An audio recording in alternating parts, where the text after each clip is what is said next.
जय हिंद दोस्तों। आज की वीडियो में हम सीखने वाले हैं कि पैसे से पैसा कैसे कमा सकते हैं। हम हमेशा से ये सुनते आ रहे हैं कि अगर हमें हायर रिटर्न्स चाहिए तो हमें रिस्क भी ज्यादा लेना पड़ेगा, बट मोनिश पबराई अपनी बहुत ही फेमस बुक द धंधो इन्वेस्टर में बताते हैं कि हमें ज्यादा रिटर्न्स कमाने के लिए ज्यादा रिस्क लेने की कोई भी जरूरत नहीं है। तो आज की वीडियो में हम यही सीखने वाले हैं कि आप बहुत ही कम रिस्क लेकर के ज्यादा प्रॉफिट कैसे अर्न कर सकते हो और पैसे से पैसे कैसे बना सकते हो। तो इस वीडियो में हम आपको 6 ऐसे बिजनेस रूल्स बताने वाले हैं जिसका इस्तेमाल करके गुजराती, मारवाड़ी और सिंधी कम्युनिटी के लोग बिजनेस में अपना काफी नाम ग्रो कर चुके हैं। तो दोस्तों, अगर आप भी पैसे से पैसा कमाना चाहते हो और एक बहुत बड़ा बिजनेस क्रिएट करना चाहते हो तो ये 6 बिजनेस लेसन्स आपकी लाइफ चेंजिंग हो सकते हैं। और इन 6 लेसन से हमें ये भी सीखने को मिलेगा कि किस तरीके से गुजराती और मारवाड़ी कम्युनिटी के लोग कम रिस्क लेकर ज्यादा रिवॉर्ड अर्न करते हैं और खूब पैसा कमाते हैं। दोस्तों, मैं आपको एक चीज बताऊं कि गुजराती कम्युनिटी के लोग हमेशा इस तरीके के बिजनेस अपॉर्चुनिटी की तलाश में होते हैं जिसमें अगर वो जीते तो उनका बहुत ज्यादा फायदा हो,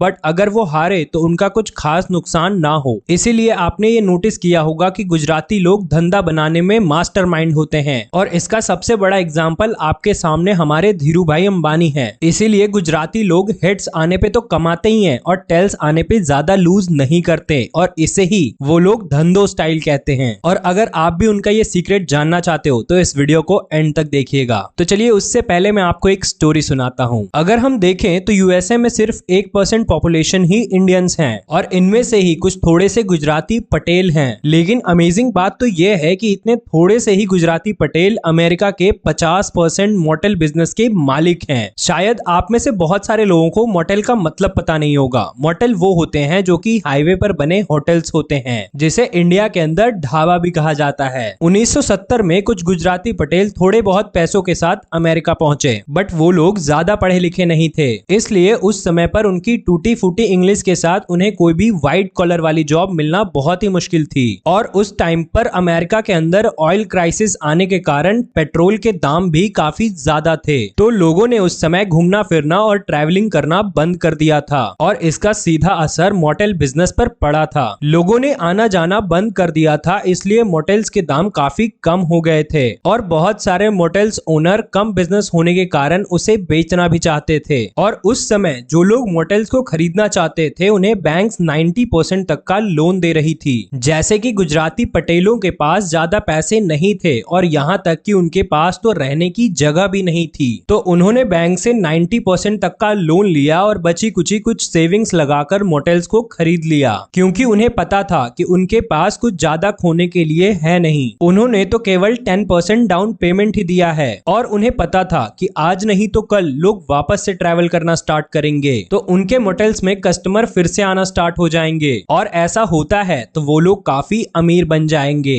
यानी कि heads I win and tails I don't lose much, जो कि गुजरातियों का कॉन्सेप्ट है। बिजनेस चला तो चांदी ही चांदी और नहीं चला तो वो लोग ज्यादा कुछ नहीं खोएंगे। और फाइनली ऑयल क्राइसिस खत्म हो गई और लोग वापस से ट्रैवल करना शुरू हो गए और पटेल्स को मोटेल्स में अच्छा खासा प्रॉफिट होना शुरू हो गया। इसे ही कहते हैं रियल पैसे से पैसे कमाना। ऐसे टाइम पे पटेल्स ने पैसे लगाए जिस टाइम पे उस बिजनेस में कोई भी पैसे लगाना नहीं चाहता था और बाद में उन्होंने इस बिजनेस से अच्छा खासा पैसा बनाया। तो चलिए दोस्तों, अब समझते हैं वो 6 बिजनेस रूल्स जिन्हें फॉलो करके आप कोई भी बिजनेस से पैसे कमा सकते हो, वो भी बहुत कम रिस्क लेकर के। और अगर आपको अब तक ये वीडियो पसंद आ रही है तो लाइक का बटन दबा करके चैनल को सब्सक्राइब जरूर से कीजिएगा। रूल नंबर 1 है बाय एग्जिस्टिंग बिजनेस। पहला रूल ये है कि ऐसे बिजनेस को खरीदना जो पहले से ही हो, क्योंकि किसी भी बिजनेस को स्टार्ट करने में बहुत ही ज्यादा टाइम एंड एफर्ट्स लगते हैं। अगर आप इतना एफर्ट्स लगा दो तो भी गारंटी नहीं है कि वो बिजनेस सक्सेसफुल हो जाएगा। इसलिए पटेल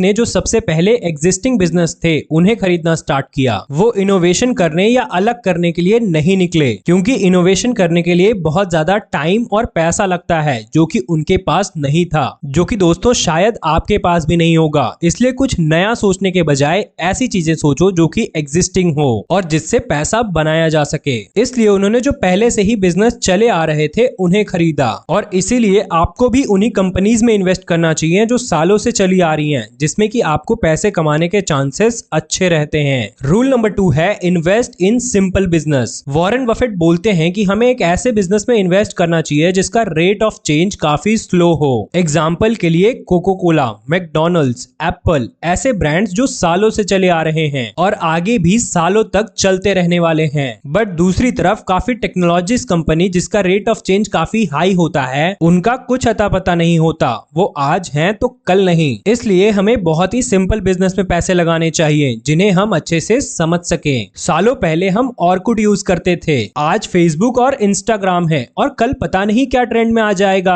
इसलिए हमें अपने पैसे सोच समझकर उन्हीं कंपनीज में इन्वेस्ट करना चाहिए जिनमें रातों रात चेंजेस ना हो। रूल नंबर 3 है by business with heavy discount. Warren Buffett बोलते हैं कि जब लोग लालची होकर इन्वेस्ट कर रहे हो तो आप थोड़ा डर जाओ, और जब सब लोग डर रहे हो और अपने स्टॉक्स को सेल कर रहे हो तब आप लालची हो जाओ और उन स्टॉक्स को सस्ते में खरीद लो। इस तरह आपको स्टॉक्स तब खरीदने हैं जब मार्केट डाउन हो या फिर लोग डरे हुए हो, क्योंकि उस समय आपको हो सकता है किसी अच्छी कंपनी के स्टॉक सस्ते में खरीदने मिल जाएं। बट ऐसा नहीं है कि हमें कोई भी सस्ता स्टॉक्स खरीद लेना है, हमें उसी कंपनी के स्टॉक्स खरीदने हैं जो कंपनी फंडामेंटली स्ट्रांग हो, बस किसी कारण से वो हमें सस्ते में मिल रहे हो। क्योंकि जब कोई कंपनी थोड़ी मुश्किल में पड़ जाती है तो उसके शेयर सस्ते में मिल जाते हैं और आगे जाकर हमें प्रॉफिट दे सकते हैं, जो कि यही सेम केस आज से कुछ महीनों पहले अडानी ग्रुप्स के साथ हुआ था। एक आर्टिकल आने के कारण उनके शेयर्स बहुत ही तेजी से डाउन होने लग गए थे और उस टाइम पे हर व्यक्ति अपने शेयर्स को बेच रहा था।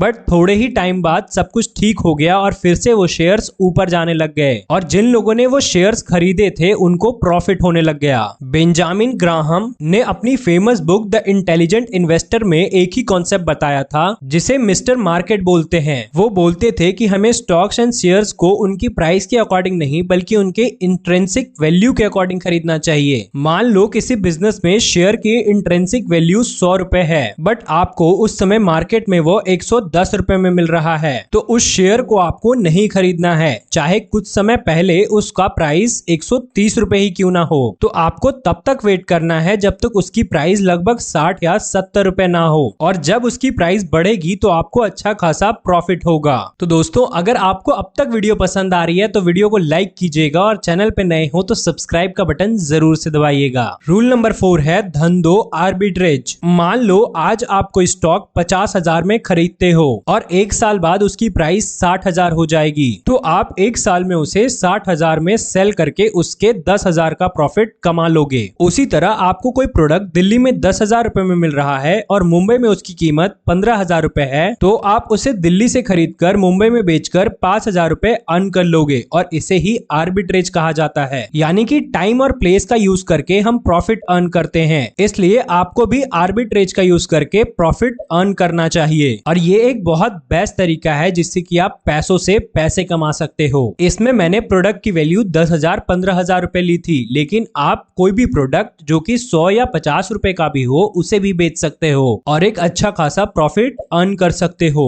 रूल नंबर 5 है बाय बिजनेसेस विद मोट। अगर आप अपने बिजनेस में पैसा लगा रहे हो तो आपको पता होना चाहिए कि आपके बिजनेस में वो कौन सी खास बात है जो आपको अपने कॉम्पिटिटर से बेटर बनाती है और जिसे ऑथर मोट का नाम दिए हैं। अब आप एग्जांपल के लिए मैकडॉनल्ड्स को ही ले लीजिए। मैकडॉनल्ड्स सालों से ही अपने बर्गर के लिए फेमस है, पर आपको हमेशा वहां पर कस्टमर्स दिखाई देंगे और ऐसा नहीं है कि मैकडॉनल्ड्स से बेटर बर्गर आपने कहीं नहीं खाया होगा। बहुत से छोटे छोटे रेस्टोरेंट्स में मैकडॉनल्ड्स से भी अच्छे बर्गर सेल करते हैं, पर फिर भी लोग मैकडॉनल्ड्स में ही जाना क्यों पसंद करते हैं? क्योंकि मैकडॉनल्ड्स को पता है कि लोगों की नीड क्या है, उन्हें पता है कि कस्टमर क्या चाहता है। अब मैकडॉनल्ड्स इतना बड़ा ब्रांड बन चुका है कि चाहे उसके सामने कितने भी छोटे मोटे स्टोर क्यों ना ओपन हो जाएं, फिर भी लोग मैकडॉनल्ड्स में ही जाना पसंद करेंगे, क्योंकि उनकी ब्रांड इमेज कुछ इस तरीके की है कि लोग चाह कर भी उसे पीछे नहीं छोड़ सकते। इसलिए ऐसे बिजनेस सालों साल चलते हैं क्योंकि लोगों को उनके ब्रांड पर भरोसा होता है। रूल नंबर 6 है bet heavy when odds are in your favour. चलो एक बेट लगाते हैं। मान लो कि आपके पास 100 रुपए हैं, हेड्स आया तो आपके पैसे डबल और अगर टेल्स आया तो आपके लगाए हुए सारे पैसे जीरो हो जाएंगे। ऐसी सिचुएशन में आप एक सिंगल बेट पर कितना पैसा लगाओगे? ऑथर हमें एक फॉर्मूला यूज करने के लिए बोलते हैं जिन्हें वो किले फॉर्मूला बोलते हैं, और ये फॉर्मूला बोलता है कि जब ऑड्स आपके फेवर में हो तो आपको दबा के इन्वेस्ट करना चाहिए। मतलब ऐसी सिचुएशन में आपको 20% पैसा एक सिंगल बेट पे लगाना चाहिए। यानी अगर आपके पास 100 रुपए हैं तो आपको उनमें से 20 रुपए सिंगल बेट पर लगाना चाहिए। जिस तरह पटेल्स ने रिसेशन के टाइम पर जब मॉडल्स सस्ते मिल रहे थे और बैंक्स 90% तक लोन दे रही थी तो उन्होंने उस टाइम अपॉर्चुनिटी को नहीं जाने दिया और अच्छे से इन्वेस्ट किया, क्योंकि उन्हें पता था कि ज्यादा से ज्यादा क्या होगा, उनके 10% पैसे ही तो जाएंगे। तो ऑड्स उनके फेवर में थे और आगे जाकर उन्हें मोटेल्स के बिजनेस में अच्छा खासा प्रॉफिट अर्न हुआ। इसलिए आज अमेरिका के मैक्सिमम मोटेल्स के मालिक गुजराती पटेल हैं। तो दोस्तों, आपने इस स्टोरी और इन 6 बिजनेस लेसन से सीखा कि हम किस तरीके से लो रिस्क से अच्छा प्रॉफिट अर्न कर सकते हैं और एक ऐसे टाइम में कम पैसे इन्वेस्ट करके अच्छा प्रॉफिट बना सकते हैं जिस टाइम पे लोग उस बिजनेस में इन्वेस्टमेंट नहीं कर रहे हों। और आई होप दोस्तों आपको इन 6 बिजनेस लेसन से बहुत कुछ सीखने को मिला होगा कि कैसे पैसे से पैसे बनाए जाते हैं और किस तरीके से इन्वेस्टमेंट एक सही जगह पर और एक सही टाइम पे किया जाता है। तो हम उम्मीद करते हैं कि आपने इस वीडियो से बहुत कुछ सीखा होगा। अगर आपने कुछ भी सीखा तो कमेंट करके जरूर से बताइएगा। और अगर आपको ये वीडियो पसंद आई है तो वीडियो को लाइक करके चैनल को सब्सक्राइब जरूर से कीजिएगा। तो मिलते हैं किसी और नॉलेजफुल वीडियो में, तब तक के लिए जय हिंद, वंदे मातरम।